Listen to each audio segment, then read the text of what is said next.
தமிழ்நாடு சட்டமன்ற பேரவைத் தலைவர் அவர்களே, மாண்புமிகு அமைச்சர்கள், நீதியரசர்கள், எம்எல்ஏஸ், எம்பிஸ், உள்ளாட்சி பிரதிநிதிகள், தலைமை செயலாளர் உள்ளிட்ட அரசு அதிகாரிகள், நம்ம தாய் நாட்டின் சுதந்திர போராட்டத்தில் பங்கேற்று இன்னைக்கும் வாழ்ந்துட்டு இருக்கிற தியாகிகள், தற்போது குடும்ப ஓய்வூதியம் பெற்று வரும் சுதந்திர போராட்ட தியாகிகளின் வாரிசுதாரர்கள், டிஜிபி உள்ளிட்ட அனைத்து காவல்துறை அதிகாரிகள், முப்படைகளை சேர்ந்த அலுவலர்கள், வீரர்கள், சிறப்பு விருந்தினர்கள், இன்னைக்கு இந்த சுதந்திர தினத்தில் கோட்டையில் கொடியேற்றுறத பார்க்க வந்திருக்கிற பொதுமக்களுக்கும், இந்த சுதந்திர தினத்தை கொண்டாடிக்கிட்டு இருக்கிற என் நெஞ்சில் குடியிருக்கும் தமிழக மக்களுக்கும், மாணவ மாணவிகளுக்கும் அனைவருக்கும் என்னுடைய சுதந்திர தின நல்வாழ்த்துக்கள், என்னுடைய வணக்கத்தையும் தெரிவிச்சுக்கிறேன். தங்களுடைய உயிரை, உடமைய, வாழ்க்கைய எல்லாம் இழந்துட்டு நமக்காக சுதந்திரம் வாங்கி கொடுத்த நம்ம சுதந்திர போராட்ட தியாகிகள், அதில் பிரபலமானவர்கள் மற்றும் பேர் தெரியாதவங்க அப்படின்னு இருந்தாலும் அவங்க எல்லாருக்கும், ஏன் அவங்க ஒவ்வொருத்தருக்கும் தனிப்பட்ட முறையில் என்னுடைய வீர வணக்கங்கள்.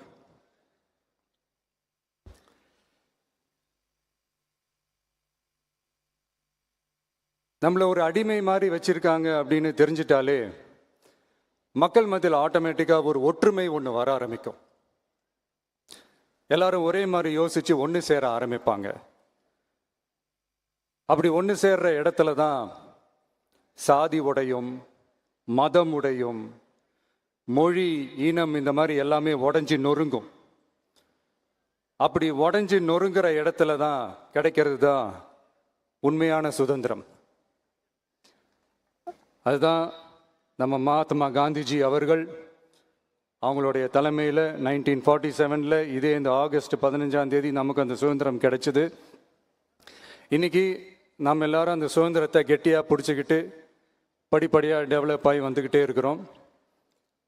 அந்த டெவலப்மெண்ட்ஸை அடுத்தடுத்த கட்டத்துக்கு கொண்டு போக வேண்டியது நம்ம எல்லாருடைய ஒரு கடமையும் கூட. இந்த நேரத்தில் நம்ம தமிழ்நாட்டை லஞ்சத்திலேருந்து, ஊழல்லேருந்து காப்பாற்றுறதும் ஒரு மிகப்பெரிய ஒரு விடுதலைக்கு சமமான ஒரு விஷயந்தான்.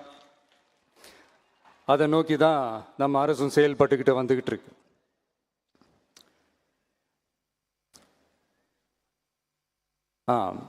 இந்த 386 ஆண்டு பழமையான இந்த கோட்டையில் இங்கே மேலே ஏறி வந்து இந்த 80வது சுதந்திர தின நாளில் நம்ம நாட்டோட தேசிய கொடியை ஏற்றி வச்சு இன்னைக்கு இந்த விழாவில் என்னை பேசவும் வச்சிருக்கிறீங்க. அதுக்காக உலகம் முழுவதும் இருக்கிற என்னுடைய தமிழ் சொந்தங்களுக்கும், தமிழ்நாட்டு மக்களுக்கும், ஜென்சி இளம் சிங்கப்படை தோழர்களுக்கும் என்னுடைய மனமார்ந்த நன்றியை தெரிவிச்சுக்கிறேன். பிறப்புக்கும் எல்லா உயிருக்கும் அப்படின்ற ஒரு மிகப்பெரிய ஒரு கோட்பாட்டை அடிப்படையாக வச்சு தான் நம்ம தமிழ்நாட்டை லஞ்ச லாவண்யமற்ற, போதைப் பொருள் கலாச்சாரம் இல்லாத, பெண்கள் பாதுகாப்பு, சமூக நீதி அடிப்படையில்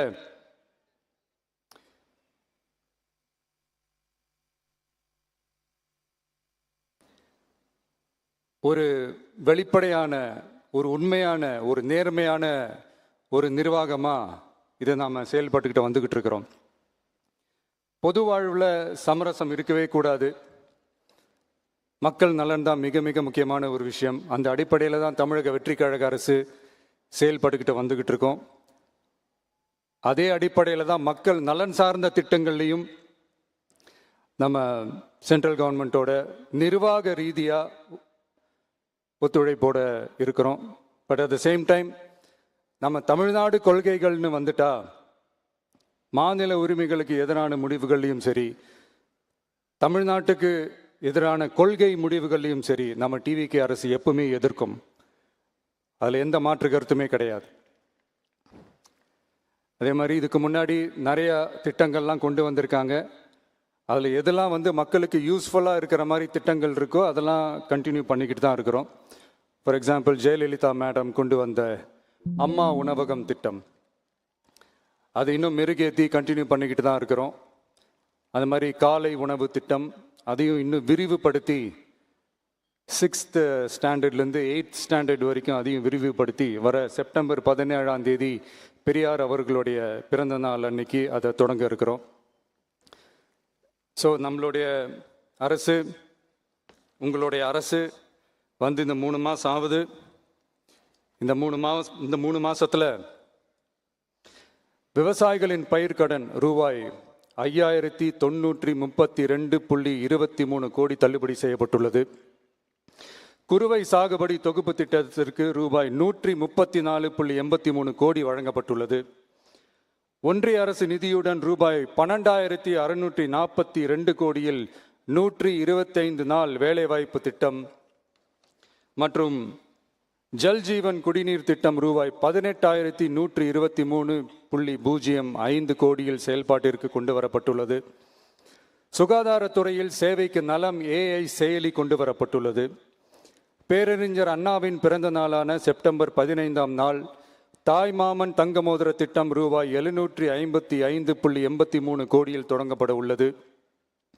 மக்களின் போக்குவரத்திற்கு ரூபாய் 127.21 கோடியில் 300 புதிய பஸ்கள் வழங்கப்பட்டுள்ளது.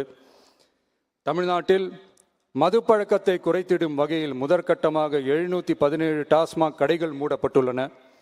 வெளிப்படையான நிர்வாகத்திற்காக நவீன தொழில்நுட்பத்தை பயன்படுத்தி கணினி மயமாக்கப்பட்ட நிர்வாகம் செயல்பாட்டில் உள்ளது.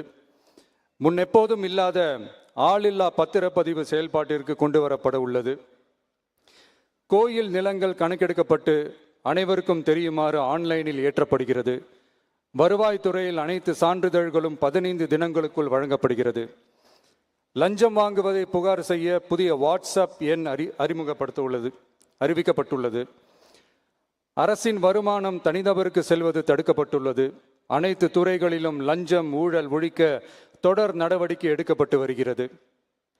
கனிம பயன்பாடு முறைப்படுத்தப்பட்டு நவீன தொழில்நுட்ப உதவியுடன் விநியோகிக்கப்படுகிறது. சட்டம் ஒழுங்கு தீவிரமாக கண்காணிக்கப்பட்டு பராமரிக்கப்பட்டு வருகிறது.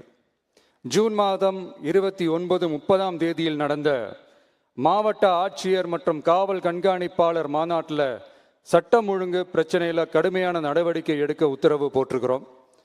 அரசு சொல்லியிருக்கிறோம். மக்களை அலைய விடக்கூடாது, கோரிக்கைகளை நல்லபடியாக ஆராய்ஞ்சு சரியான வழியில் தீர்வை தர சொல்லியிருக்கிறோம். சுதந்திர போராட்ட தியாகிகள் தங்கள் உயிரை தியாகம் செஞ்சு கிடைச்ச சுதந்திரம் மிக சிலருக்கான சுதந்திரமாக மட்டும் இல்லாமல் ஒவ்வொரு இந்திய குடிமகனுக்கும் சுய மரியாதை, சம உரிமை, சம வாய்ப்பு மற்றும் கண்ணியமான வாழ்க்கையை வழங்கும் உண்மையான மக்கள் சுதந்திரமாக இருக்கணுங்கிறதே எல்லாரோட மிகப்பெரிய எதிர்பார்ப்பாக இருக்குது. அதை நிறைவேற்றுற பொறுப்பும் நம்மளோடது தான். தமிழ்நாட்டு மக்களோட இணைஞ்சு தமிழகத்தை இந்தியாவின் முன்மாதிரி மாநிலமாகவும் உலக அளவில் வளர்ந்த நாடுகளுக்கு இணையாக தமிழ்நாட்டு பொருளாதாரத்தை 2036 ஆண்டுக்குள் $1.5 trillion உயர்த்திட நாம் உறுதியேற்போம். மக்களே, எல்லாரும் ஓட்டு போட்டுட்டோம். உங்கள் அண்ணனை, உங்கள் தம்பியை, உங்கள் பிள்ளைய எல்லாரும் ஜெயிக்க வச்சு முதலமைச்சராக ஆக்கிட்டோம். அதனால் நம்ம கடமையெல்லாம் முடிஞ்சிருச்சுன்னு சொல்லி யாரும் ஒதுங்கி போயிடாதீங்க. இனிமே தான் நீங்கள் நம்மளோடவே கூடவே இருக்கணும். உறுதியாக நம்ம அரசோடவே கூட இருக்கணும். அப்போ தான் உங்களுக்காக இருக்கிற எல்லா நல்ல திட்டங்களையும் என்னால் செயல்படுத்த முடியும். 8 கோடி பேரோட அந்த பிரதிநிதி தான் முதலமைச்சர் பதவின்னு சொல்லுவாங்க. அதனால தான் சொல்கிறேன், மக்கள் தான் ஆட்சியாளர்கள். இங்கே நான் எல்லாருமே, அங்கே இருக்கிறவங்க எல்லாருமே மக்களோட சர்வன்ட்ஸ். அப்படி தான் நான் அதை பார்க்குறேன். ஸோ வாங்க எல்லாருமா சேர்ந்து நம்ம கடமையை சேர்ந்து செய்வோம்.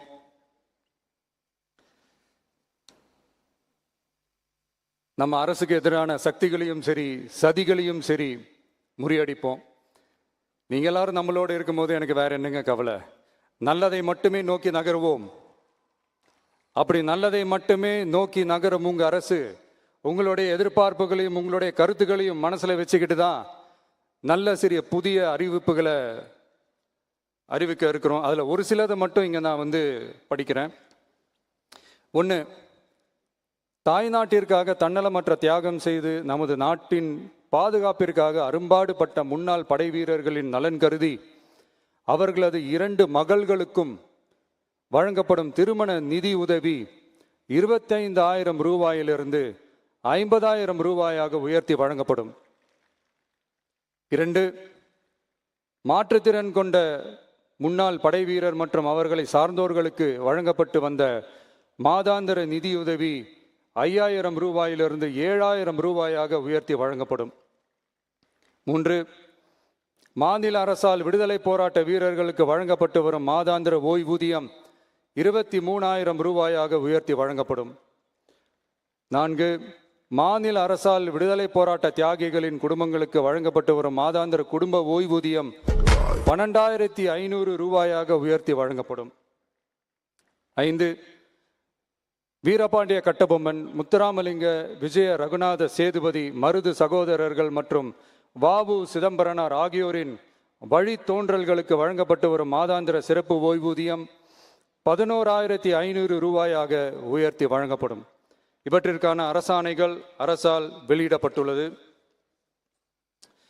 I once again extend my respectful greetings and salute the people of Tamil Nadu who has broken the caste and religious considerations, rejecting money and muscle power, and gave us an overwhelming support to establish people-centric and social justice government. We are on a mission mode to achieve corruption-free government. We want our people to develop zero tolerance towards corruption. And we appeal to the officials and the people of Tamil Nadu to make our state corruption-free. இன்னைக்கு இந்த விழாவில் பரிசு வாங்க போகிற, பாராட்டுகளை வாங்க போகிற, விருதுகளை வாங்க போகிற அனைவருக்கும் என்னுடைய வாழ்த்துக்களை தெரிவிச்சுக்கிறேன். இந்த விழாவை ரொம்ப அழகாக ஏற்பாடு செஞ்ச பொதுத்துறை செயலாளர் அவர்களோடு சேர்ந்து அலுவலர்களுக்கும், காலையிலேயே இந்த ப்ராக்டிஸ் பண்ணி சிறப்பான பரேட் நடத்திய காவல்துறை நண்பர்களுக்கும், இந்த விழாவை ரொம்ப பாதுகாப்பாக நடத்திய காவல்துறை அதிகாரிகளுக்கும், ஊடகத்துறை நண்பர்களுக்கும், சமூக ஊடகத்துறை நண்பர்களுக்கும் என்னுடைய மனமார்ந்த நன்றியை தெரிவிச்சுக்கிறேன். கான்ஃபிடென்ட்டாக இருங்க, நல்லதே நடக்கும், வெற்றி நிச்சயம். மீண்டும் சந்திக்கும் வரை நன்றி, வணக்கம். சுதந்திர தின விழா பேருரை வழங்கிய